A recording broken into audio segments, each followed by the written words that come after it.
আসসালামু আলাইকুম। প্রয়োজনীয় চাষাবাদ থেকে মিরাজ বলছি। আজকে আমি আমার টবের গাছগুলোর নতুন করে মাটি দিচ্ছি এবং মাটি পরিবর্তন করে দিচ্ছি।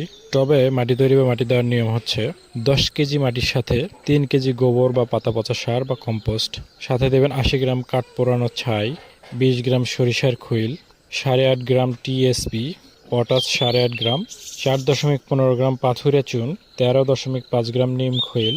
আর যদি মাটি শোধনের প্রয়োজন হয় সেক্ষেত্রে আপনারা 10 থেকে 15 গ্রাম বায়োডার্মা বা টাইকোডার্মা মাটির সাথে মিশিয়ে দিতে পারেন।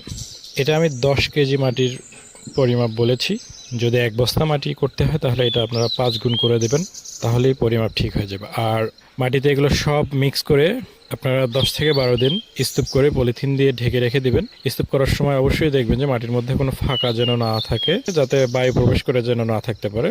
ভালোভাবে স্তূপ করে রেখে দেবেন। রেখে দেওয়ার পরে পলিথিন দিয়ে ঢেকে রাখবেন। আরেকটা বিষয় লক্ষ্য রাখবেন, মাটি যেন ঝুরঝুরে হয় অবশ্যই। 10 থেকে 12 দিন পর এটা খুলে ওলট পালট করে দিয়ে আবার উন্মুক্ত অবস্থায় রাখবেন। এভাবে 7-8 দিন রাখার পরে মাটি শুকিয়ে আরো ঝুরঝুরে হয়ে যাবে। এখন আপনার মাটিটা পুরোপুরি প্রস্তুত টবে দেওয়ার জন্য।